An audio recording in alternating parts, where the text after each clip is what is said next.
ओम गणेश। जय श्री कृष्ण। हर हर महादेव।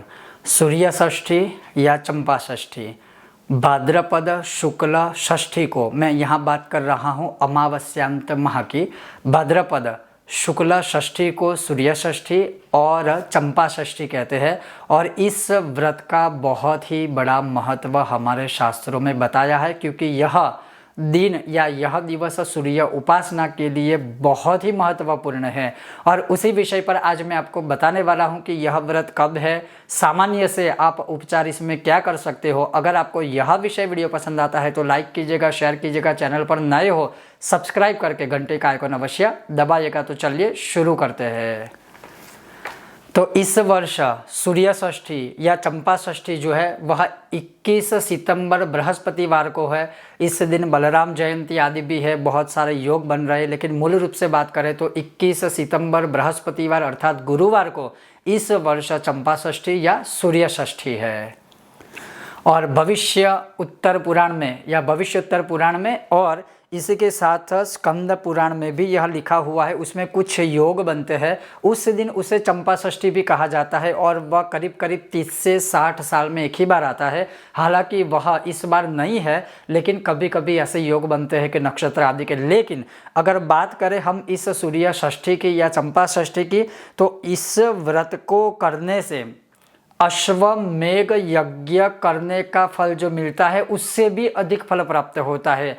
अगर इस दिन क्या किया जाए तो धर्म सिंधु आदि से लेकर निर्णय सिंधु आदि से लेकर भविष्य पुराण से लेकर स्कंद पुराण से लेकर हर जगह पर इसका लिखा हुआ है कि सबसे पहले उस दिन अगर आप व्रत करते हो चंपा षष्ठी या सूर्य षष्ठी का, उस दिन नमक बिना कोई भी खाना खा सकते हैं।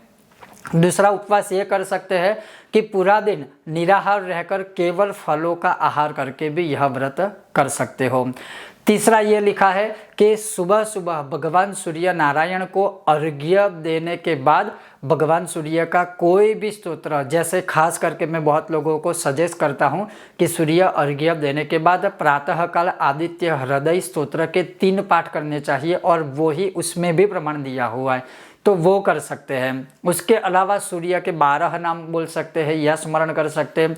उसके अलावा सूर्याष्टकम का भी पाठ कर सकते हैं, सूर्य स्तवराज का भी पाठ कर सकते हैं, या फिर सूर्य भगवान का कोई भी स्तोत्र आदि का जो है वह पाठ कर सकते हैं। उस दिन उगते हुए सूर्य का विशेष महत्व है, क्योंकि उगते हुए जो भगवे रंग का या ऑरेंज रंग का जो सूर्य होता है उसे अरुण कहते हैं। उसका प्रमाण शिवराज विजय नामक ग्रंथ में पहली ही पंक्ति में लिखा है, एषते अरुणः या एषः अरुणः, अर्थात जो प्रातः काल का सूर्य होता है उसका नाम अरुण है। अब उसे आप भगवान सूर्य का ही स्वरूप मानिए, भगवान सूर्य का भ्राता मानिए अर्थात भाई मानिए, जो भी है, लेकिन रथ वही चलाते हैं प्रातः काल। और उस समय अगर आप यह स्नान आदि करते हैं या मंत्र स्तोत्र आदि करते हैं तो बहुत ही फल मिलता है। और उस दिन के अगर हम बात करें पूरे दिन की, तो सूर्य पूजन में ये लिखा हुआ है कि उस दिन अर्थात सूर्य षष्ठी के दिन अगर तीर्थों में स्नान करते हैं, खास करके गंगा आदि स्नान, तो बहुत बड़ा हमें उत्तम पुण्य फल प्राप्त होता है। उसी प्रकार से उस दिन भगवान सूर्य के किसी भी मंत्र जाप करने से भी हमें बहुत बड़ा फल प्राप्त होता है। और जिस प्रकार से मैंने आपको व्रत बताया उस हिसाब से व्रत करने से भी इसका बहुत ही बड़ा महान पुण्य प्राप्त होता है। अश्वमेघ यज्ञ करने से भी अधिक फल उस दिन प्राप्त होता है अगर हम भगवान सूर्य की पूजा आदि करके यह व्रत पूरे दिन अगर हम आचरित करते हैं या आचरण करते हैं। तो उस दिन भगवान सूर्य को दीपदान करने का भी बहुत बड़ा महत्व है। और दीपदान का मतलब ये है कि पूर्व दिशा की ओर अगर आप बाहर कर सकते हो, पूर्व दिशा की ओर जहाँ से भगवान सूर्य का उदय होता है, तो वह दीप हाथ में लेकर भी वहाँ भगवान सूर्य को दान कर सकते हैं। या वैसे ही कोई भी दिया, मिट्टी का हो, धातु का हो, कोई भी हो, वो दिया बाद में आप धोकर फिर से पुनः उसका प्रयोग कर सकते हैं। वो दिया सिर्फ आपको भगवान सूर्य को प्रज्वलित करके दान देते समय आपकी जो कामना हो वो बोलनी है, कोई कामना नहीं है। तो आज सूर्य षष्ठी के विशेष उपाय के दौरान या आज सूर्य षष्ठी है, इसलिए हे सूर्य नारायण भगवान शास्त्रों के अनुसार मैं आपको यह दीप दे रहा हूँ या दे रही हूँ, आप उसे स्वीकार कीजिएगा। ऐसी नॉर्मल सी प्रार्थना करनी है तो दीपदान कर सकते हैं। भगवान सूर्य का पूजन आदि भी कर सकते हैं। और जो अब महत्वपूर्ण बात जो हमारे शास्त्रों पुराणों ग्रंथों आदि में लिखी है, अब वो क्या है वो ध्यान से सुनिएगा। कुछ बिंदु है। जैसे सबसे पहला बिंदु, प्रातःकाल स्नान आदि करके भगवान सूर्य को एक अर्घ्य देना।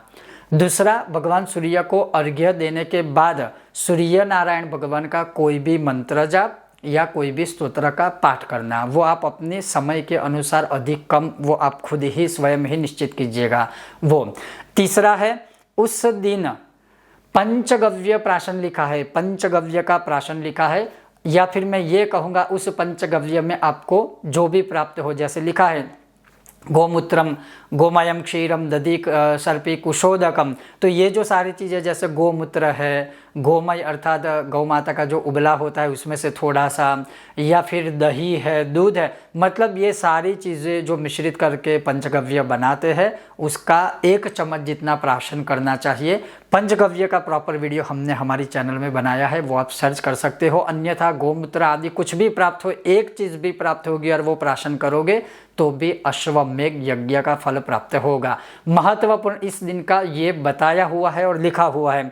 और इसी प्रकार से भगवान सूर्य की इस व्रत का, षष्ठी व्रत का कोई भी मनुष्य व्रत, पूजन, अर्घ्य, स्तोत्र, मंत्र जाप आदि करता है तो उससे क्या फल प्राप्त होता है, अब वह सुनिए। किसी को अगर आँखों की समस्या है तो उसमें कहीं ना कहीं भगवान सूर्य की कृपा प्राप्त होती है, इस तरह से व्रत करने से सूर्य षष्ठी का।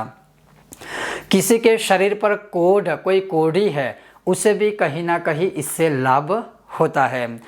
किसी का आत्मबल कमजोर है, कॉन्फिडेंस पावर कम है, तो यह व्रत करने से आत्मविश्वास की जीवन में और स्वभाव में बढ़ोतरी होती है।